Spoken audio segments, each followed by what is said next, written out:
podcast A Leste de hoje, vamos falar sobre segurança pública. O nosso convidado é o ex-deputado estadual, que foi comandante também geral da Polícia Militar no estado de São Paulo, hoje na reserva, Coronel Camilo. Tudo bem com o senhor?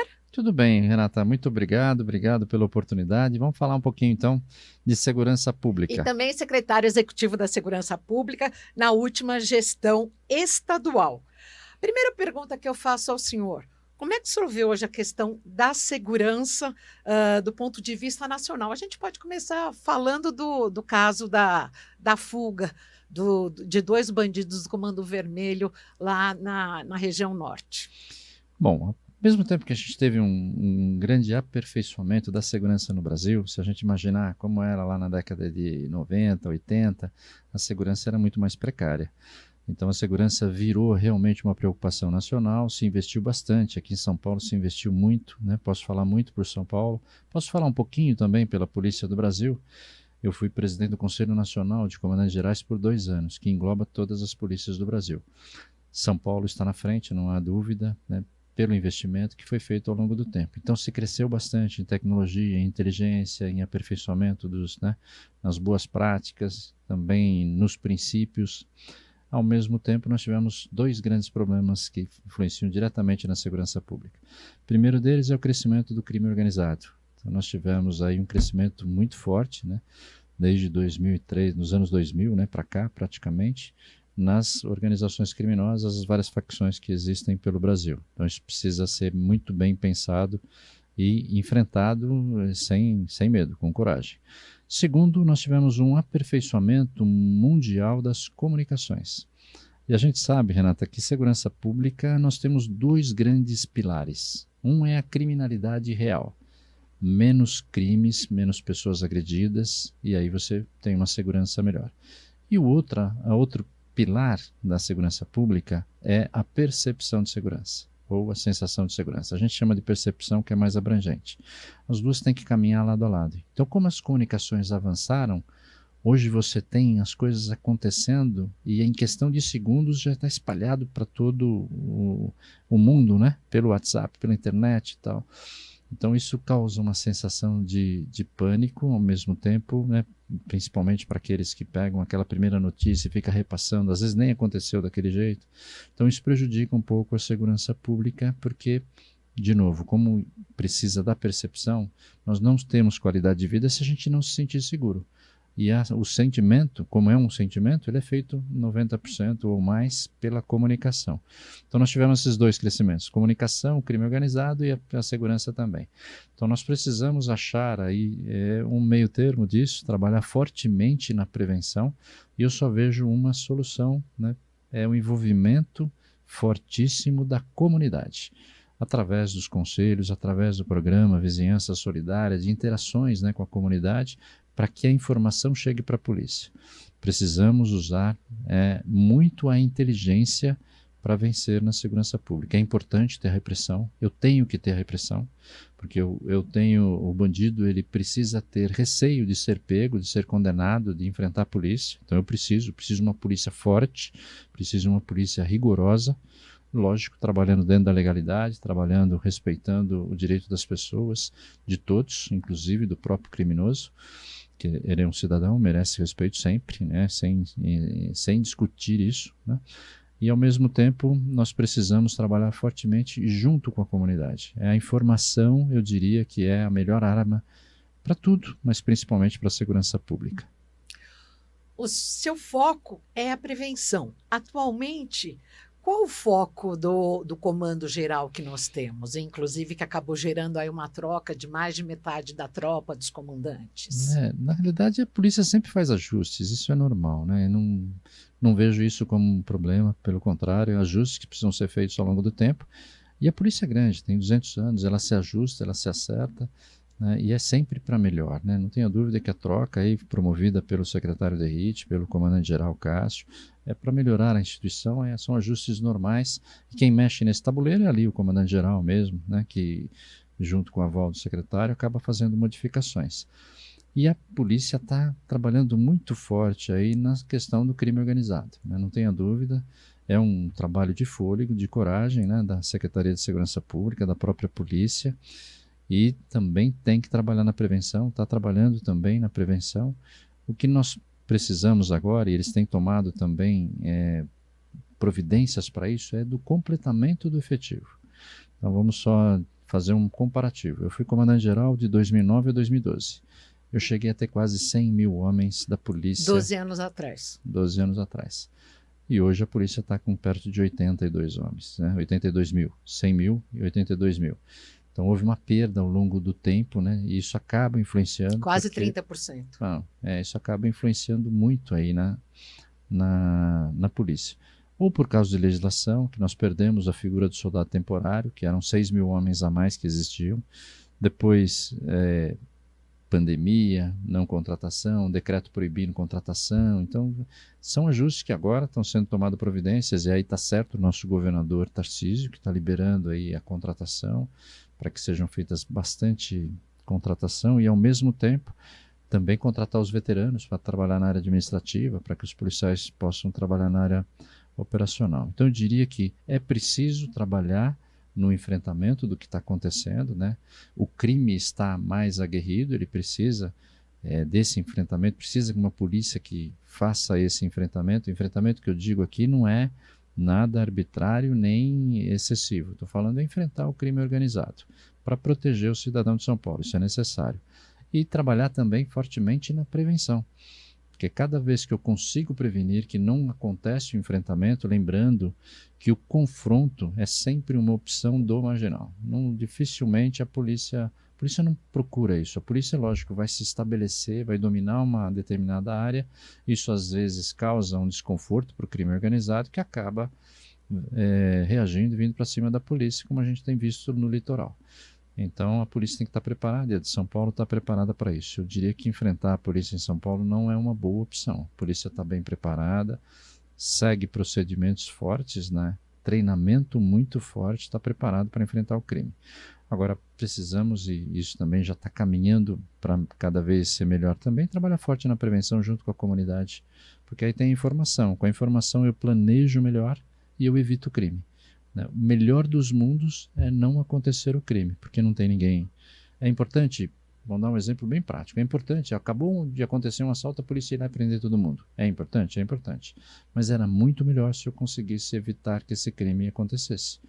Por dissuasão, ou seja, por viatura que estava lá, por policial, por um policiamento preventivo forte, evitar que o crime aconteça. Mas não tem jeito, a polícia vai ter que trabalhar sempre nas duas questões, na prevenção e na repressão imediata, na investigação. Em julho, no Guarujá, nós tivemos a Operação Escudo. E agora, em fevereiro, a Operação Verão, que prossegue no mês de março, lá na Baixada.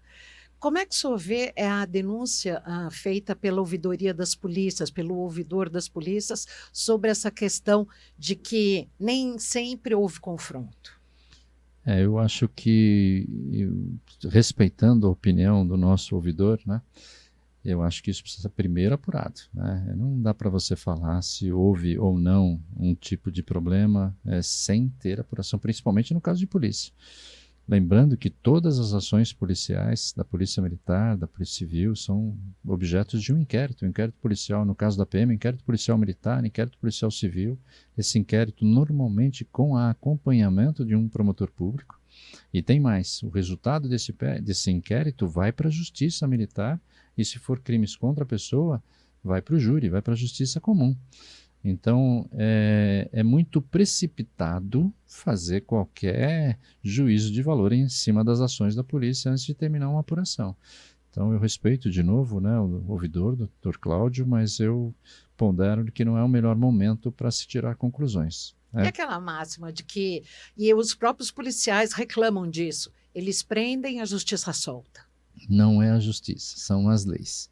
Infelizmente, precisamos mudar as leis neste país. As leis são benevolentes com a criminalidade. A LESP pode atuar nisso? A LESP pode ajudar. E eu acredito que no futuro o país precisa ser repensado, né, o legislativo. Se a gente pegar a Constituição Federal, ela define a atribuição do município, define também a atribuição da União bem clara, em questão de legislação, e deixa uma competência residual para o Estado. Ou seja, o que não é do município e da União vem para o Estado.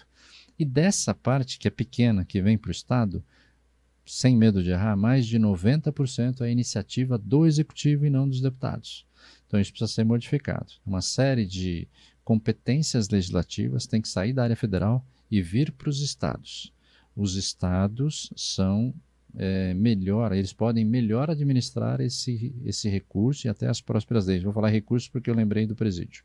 Mas a legislação feita no estado está mais próxima do cidadão. Então, prender uma pessoa ou executar a pena de uma pessoa em São Paulo é diferente de Roraima. Hoje a LEP pega em todo o estado, mas poderia ter diferenças regionais, né? O código ser sim Por quê? a nível Brasil, é porque você está mais próximo do problema. Vamos dar um exemplo bem prático. Vamos lembrar de Pedrinhas, presídio caindo aos pedaços e a área federal, o DEPEN lá com alguns milhões, acho que até bilhões Maranhão, no será? fundo. Ceará? Maranhão, né? Acho que é Acho Maranhão. que foi Maranhão. Mas assim, mas é só um exemplo. Dizer o seguinte, você tinha um fundo penitenciário em Brasília e os estados passando apertado para manter os seus presídios. Então isso tem que ser descentralizado. Quem deve, não é o Estado, não é uma responsabilidade do Estado de Segurança. Então uma série de questões legislativas ligadas à área de segurança tem que sair da área federal e vir para os estados. Os estados devem legislar sobre isso. Assim como você tem muitas legislações que podem até ir para municípios, não em relação à segurança pública, mas outras questões.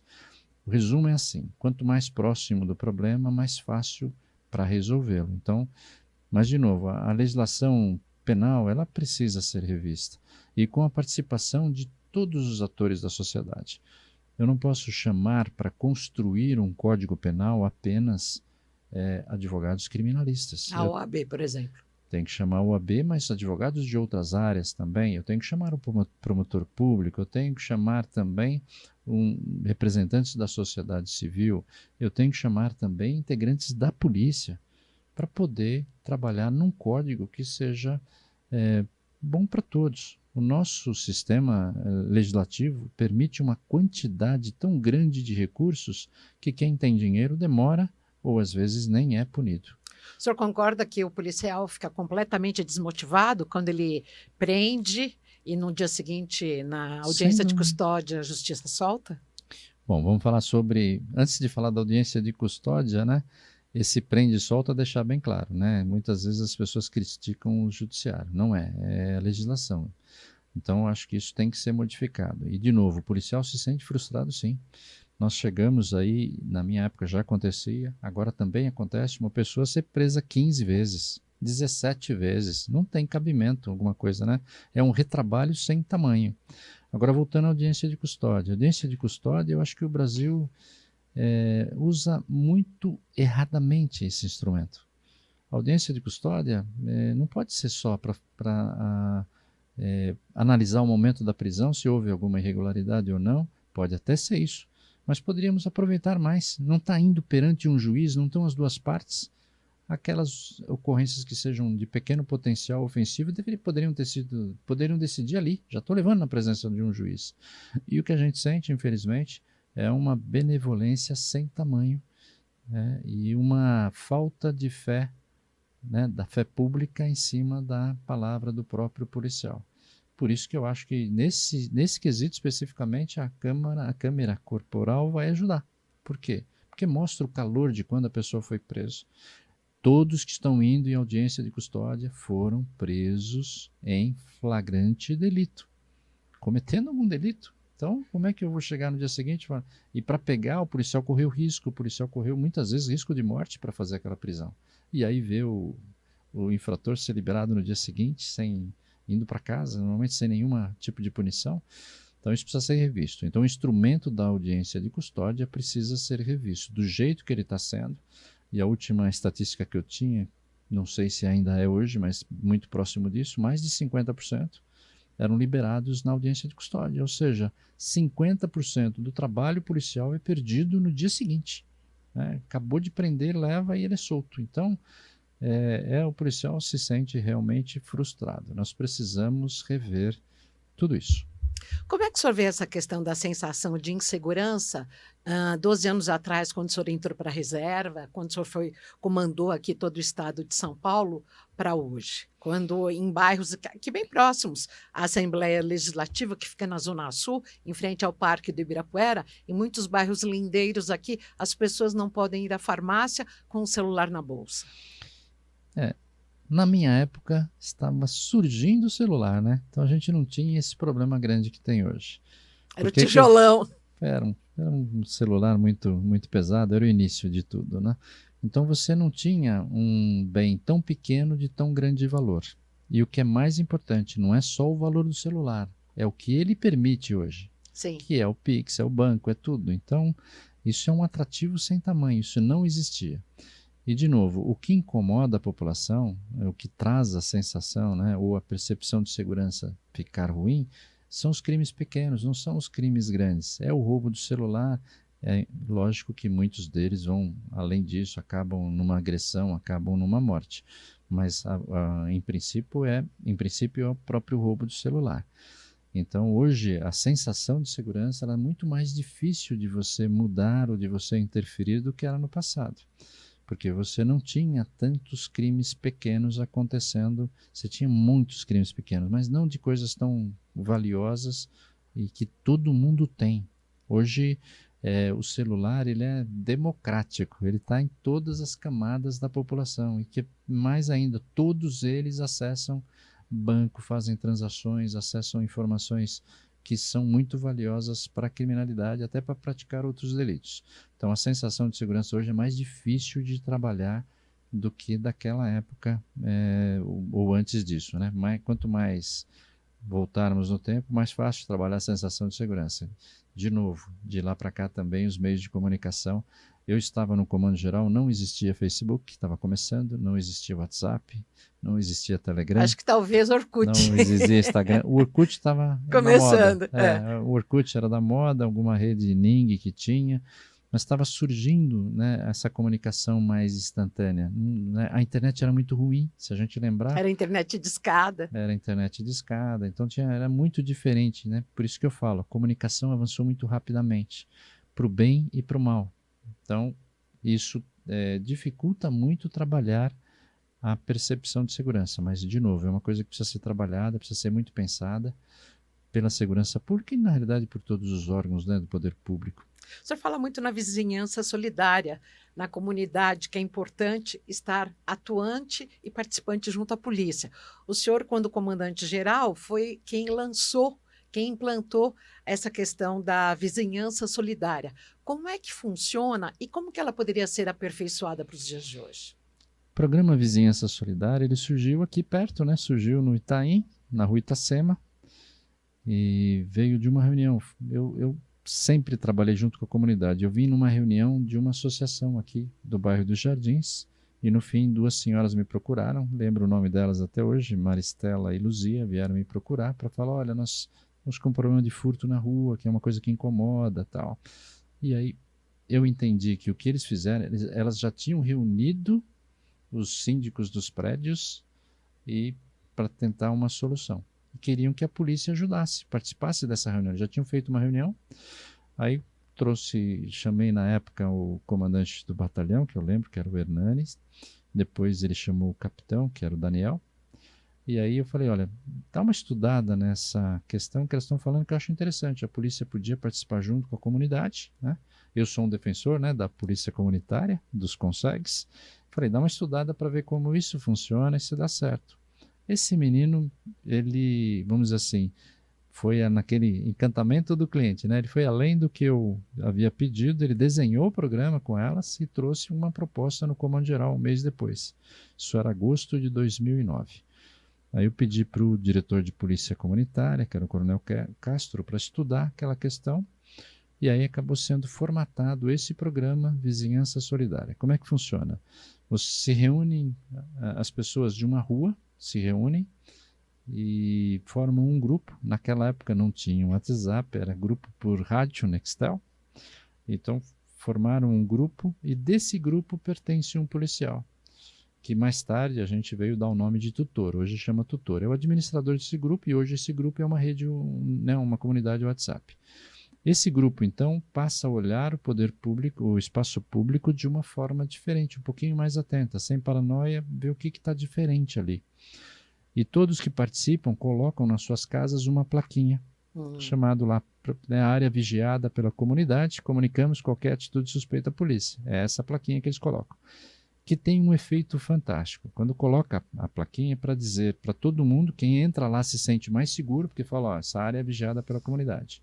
E para o malandro...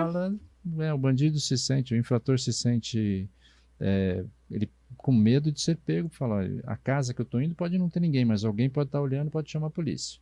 Isso evoluiu também para a câmera, já falamos já, mas vamos voltar a como funciona. Então, esse grupo se reúne, dentro do grupo tem um policial, um tutor, desculpa, esse tutor mantém contato com a polícia local. Tudo isso é prevenção, né? Se tiver uma ocorrência acontecendo, acabou tudo isso, liga o 90. Mas essa prevenção, então, viu um carro parado por muito tempo, uma pessoa estranha, coloca no grupo. Ninguém conhece, avisa a polícia faz uma abordagem antecipadamente, e aí se for um problema acaba prendendo, se não for, fala, olha, estamos só fazendo uma abordagem de rotina, etc. E aí colocam as placas e passam a se comunicar, e isso funciona muito bem. E aí eles olham todo mundo, o que é mais interessante, aumenta o pertencimento das pessoas, as pessoas olham para o espaço público e, mais ainda, se sentem participante da segurança pública. Por quê? Eu estou ajudando a segurança pública da minha rua. Eu estou fazendo a diferença aqui, eu estou melhorando o meu bairro. Uma coisa que está melhorando diretamente aqui os meus filhos, a comunidade local. Então é um programa que deu muito certo, virou um programa da PM em 2013. Em 2018, eu aqui como deputado transformei em lei o programa Vizinhança Solidária. Isso passou a ser, deve ter hoje mais ou menos uns 5, 6 mil grupos de vizinhança solidária no estado de São Paulo e é controlado, né, pela diretoria de polícia comunitária e é uma prevenção excelente, porque todos participam. Vamos falar um pouquinho da evolução. Esse programa Vizinhança Solidária, ele evoluiu. As pessoas se uniram naquele bairro e compraram câmeras. Então colocaram câmeras, às vezes com uma empresa, às vezes as próprios particulares, e essas câmeras passaram a ser partilhadas entre as pessoas que fazem parte nas ruas. E aí todo mundo, não só quando passa, visualiza, mas quando está chegando em casa, acessa as câmeras para ver como está funcionando. E mais além, como deputado, em 2015, conversando com a Secretaria de Segurança, a gente conseguiu também, com a segurança, que essa associação pudesse fazer um convênio com a polícia e fornecer as imagens para a polícia, automaticamente, ligando esse sistema local ao Detecta, que é o sistema que faz a leitura de placa, que trabalha, que é da própria segurança pública, e isso funcionou muito bem. A segurança pública não fica monitorando aquela rua. E nem as pessoas têm um retorno da polícia se tem um carro roubado. Mas a polícia sabe que naquela rua, naquele momento, entrou um carro que foi produto de roubo ou furto. Então, tudo isso ajudou bastante na segurança. Voltando só para não perder, já que falamos de câmeras, né? O governo do estado de São Paulo está num projeto fantástico chamado Muralha Paulista, que vai entrar milhares de câmeras espalhadas aqui também para fazer a segurança. A Prefeitura de São Paulo também, o prefeito Ricardo Nunes, pôs um sistema em funcionamento agora, já tem 2.400 câmeras instaladas, vai chegar a 20 mil, que também trabalha na fiscalização, aí na fiscalização não, no monitoramento da cidade, o que é mais importante. São câmeras inteligentes. Isso que eu ia falar, câmeras com inteligência artificial? Câmeras com inteligência artificial que identificam pessoas, faz o reconhecimento. Então, por exemplo, se identifica pessoas desaparecidas. Né? A câmera está passando. Quantas pessoas já não estão sendo identificadas, né? Pelas câmeras da prefeitura, reconhecidas e reconduzidas às suas famílias. E lógico, vai servir também com uma integração que está sendo feita, ainda não está terminada, com a segurança pública para identificar até pessoas que são infratores da lei ou que sejam procurados, por exemplo. Então tudo isso vai melhorar. Aí sim, com essa rede de câmeras, a gente vai conseguir melhorar um pouquinho a percepção de segurança pública, porque vai visualizar a polícia, a guarda civil fazendo ações, tanto a Polícia Militar como Civil, ações pontuais em cima de infratores da lei. A tendência é de melhoria e melhoria rápida aí para o futuro. Vale destacar aqui no podcast da Alesp que o Coronel Camilo, hoje ele é subprefeito da Sé. Ele responde por uma população flutuante aí que chega a municípios somados de Campinas e Guarulhos. Na região da Sé circulam diariamente aproximadamente 1.200.000 pessoas, né? Isso, é um pouquinho mais. Chegamos a 2 milhões de pessoas. São 430, 440 mais ou menos habitantes que moram realmente lá. E flutuantes, né, pendular na realidade, aquele que vem trabalhar e volta, que frequenta a cidade, são mais de 2 milhões. Hoje dá para circular pela região da Praça da Sé, porque até o ano retrasado era simplesmente inviável, né? Bom, militar gosta de trabalhar com planejamento. Então, chegamos no ano passado, fizemos um planejamento estratégico, que derivaram vários planos e um plano de ação para a subprefeitura da Sé. Na subprefeitura, esse plano estabeleceu prioridades, e a prioridade 0 era a Praça da Sé. Hoje não é mais, né? Nós já revimos esse ano o plano. Então, ano passado, nós encontramos um desafio muito grande no centro de São Paulo, em relação ao lixo e em relação à desordem urbana. A gente começou um trabalho fortíssimo na Praça da Sé, tivemos a colaboração da Polícia Militar, da Guarda Civil Metropolitana, mas fizemos um trabalho de internação lá, arrumamos todos os jardins, arrumamos as pingadeiras, os muros, o chão, chegamos inclusive a passar produto para clareamento do chão, porque ele estava totalmente encardido, tiramos todas as barracas, lembrando que barracas não podem ficar armadas durante o dia, e o que não é barraca, aqueles pedaços de pau, tenda, tiramos tudo dali, fizemos fiscalizações fortes no comércio, né? A equipe de fiscalização direto ali, porque você tinha a Feira do Rolo ali, você tinha também a gangue da bicicleta, a gangue do Mata-Leão, você tinha um monte de problema lá. Junto com a Polícia Militar, com a Guarda Civil e um forte trabalho da Subprefeitura Sé, a gente praticamente eliminou esses problemas. E a gente não tem mais lixo, criou uma operação no centro chamada Operação Centro Limpo. Em vez de o caminhão passar uma vez só de noite, e a varrição durante o dia uma vez, nós mudamos isso. Então, passa 3 vezes de manhã, 3 vezes à tarde, e qualquer empresa, porque tem 2 empresas diferentes, uma pegava o lixo, aquela coleta normal, outro lixo de varrição, agora não tem mais isso. Todas as empresas, quem passar pega o que tiver resíduo na rua. Então, se for andar hoje no centro histórico, você não encontra lixo na rua. Colocou, logo vai passar Eles diminuíram os caminhões para triciclos elétricos, varredeiras mecanizadas, tudo no centro está bem melhor a questão do lixo, inclusive na Praça da Sé.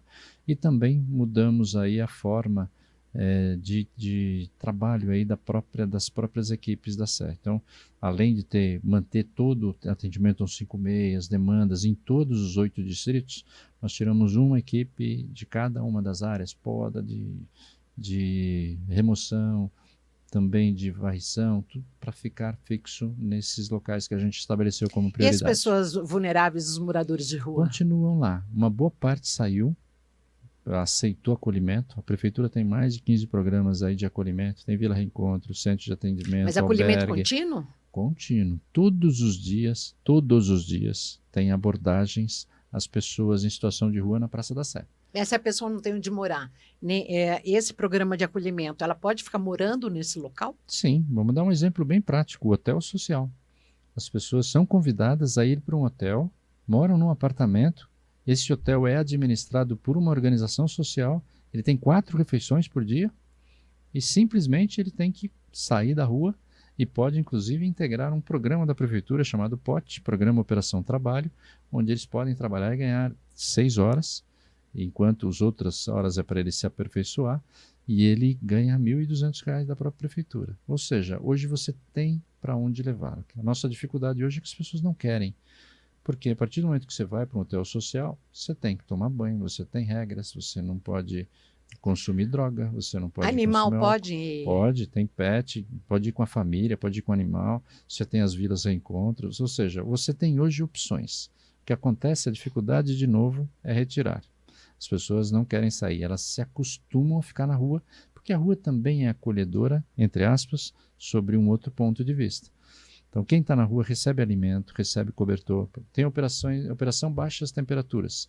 Caiu abaixo de 13 graus, fornecemos cobertor, sopa quente, comida quente, agasalho, em várias tendas pela capital.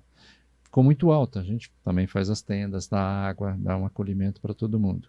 Além disso, são quase 7.000 ou um pouco mais de refeições que a própria prefeitura dá fora as entidades, que distribui nas ruas de São Paulo. Tem os doutores de rua, a gente manda os doutores fazerem consultas nessas pessoas em situação de rua. Tem também a vacinação na rua, a gente vacina na rua. Então, ou seja, há uma série de ações que acabam acostumando aquelas pessoas a permanecerem na rua. Não tem dignidade nenhuma, né, de um banheiro, de um local adequado para se alimentar, ou seja, não é digno ficar na rua, mas a falta de regra acaba fazendo com que eles permaneçam e não queiram sair. Isso foi muito por causa da pandemia também, as pessoas acostumaram a ficar na rua. Então, voltando à Praça da Sé, hoje é uma praça que eu convido todos a visitar. Ela continua cercada? Continua, mas já vamos gradativamente retirando as grades, né? Em alguns lugares já não estão mais as grades.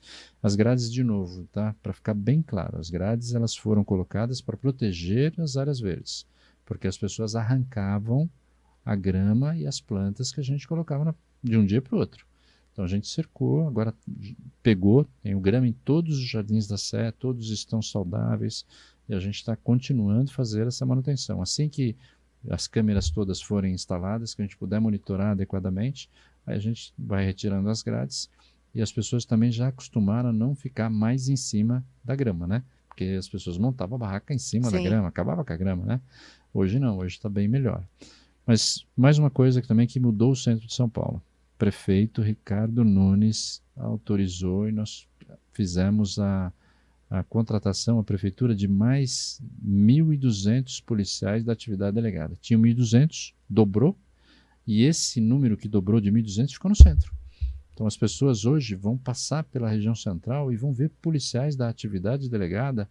Lembrando que a atividade delegada é o policial trabalhar na sua folga, ganhando da prefeitura, desenvolvendo uma atividade da prefeitura, mas fardados. Então acabam também produzindo um efeito que os 4 ganham. Que 4 que ganham?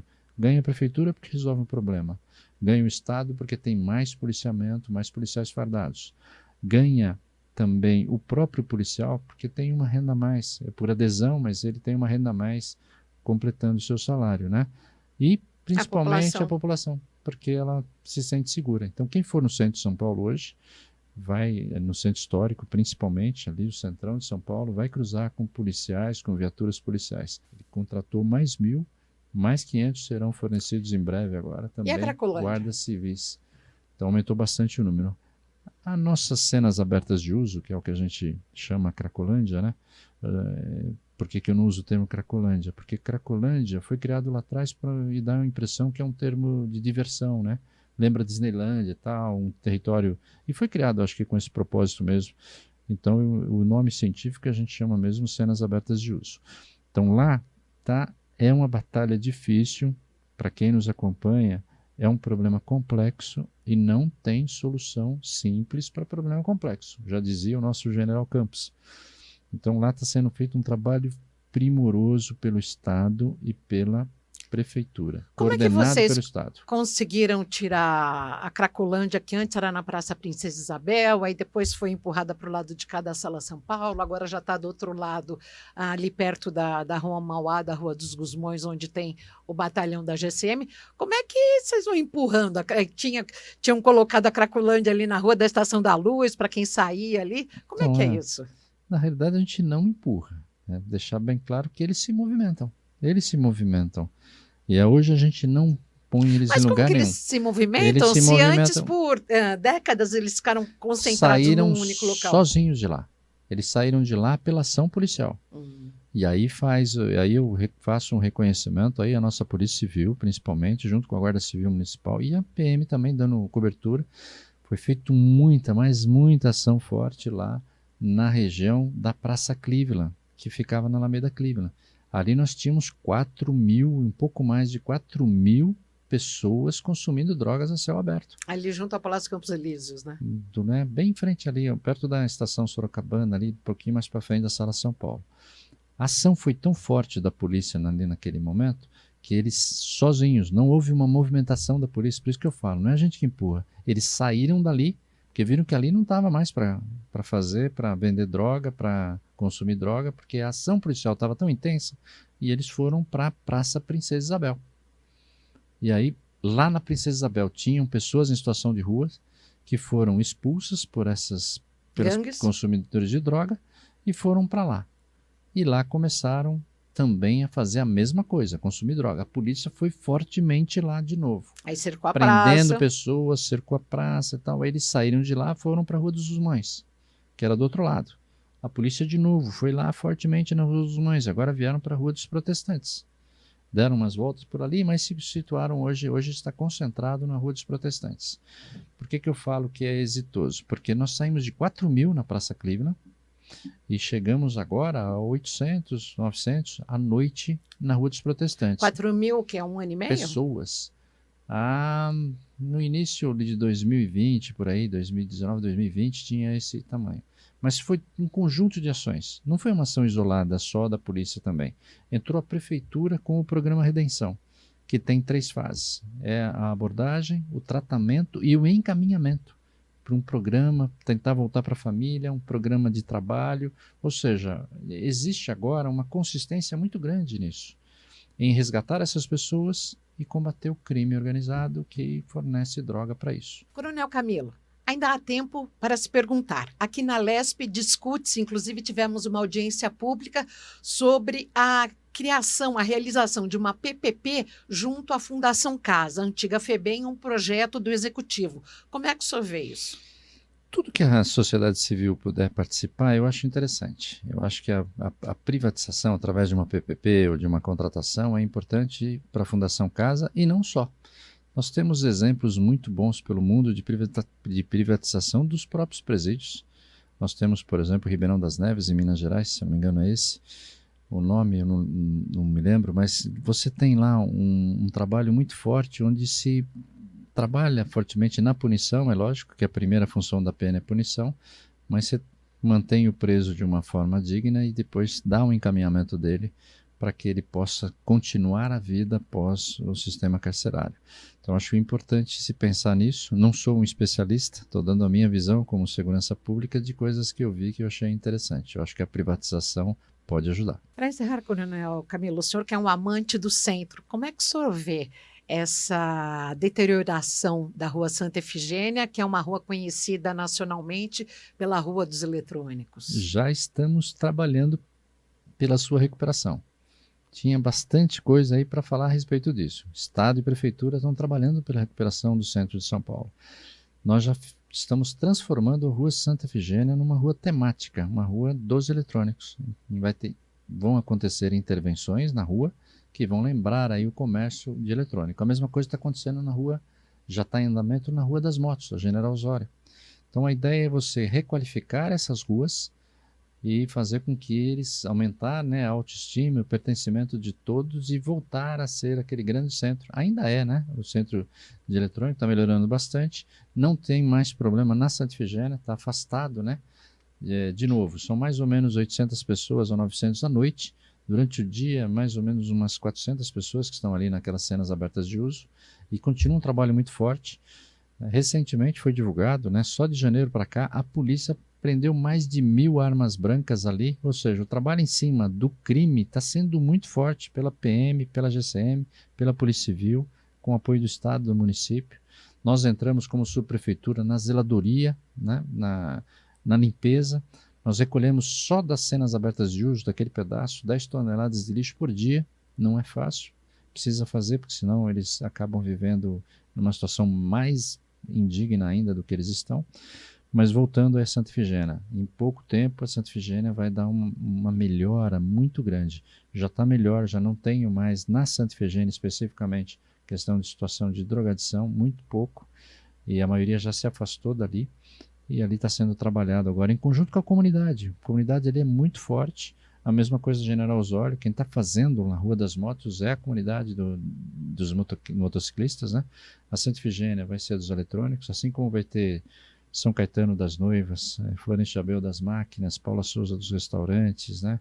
A Rua do Ouro, a José Paulino também deve entrar como da moda, ou seja, é trabalhar o centro, criando situações e melhorando, né, o espaço físico para as pessoas frequentarem o centro de São Paulo. Para aparecer melhor na rede social. Não, para ser melhor mesmo para as pessoas. Não é só para aparecer, não. É para ser também melhor para as pessoas. Para ser melhor, aparecer melhor Isso. e atrair mais gente de todo o Atrair país. mais gente, sem dúvida, né? O centro de São Paulo é fabuloso. Adoro o centro. Comecei aí meu trabalho, né? Como eu me conheço como trabalhador aos 14 anos no centro de São Paulo. Sempre trabalhei no centro. E ele vai gradativamente melhor. Já está melhor e vai melhorar mais ainda. Como repórter de rua, tive o prazer de acompanhá-lo em muitas operações e muito pega para catar na rua. Foi necessário naquele momento, né?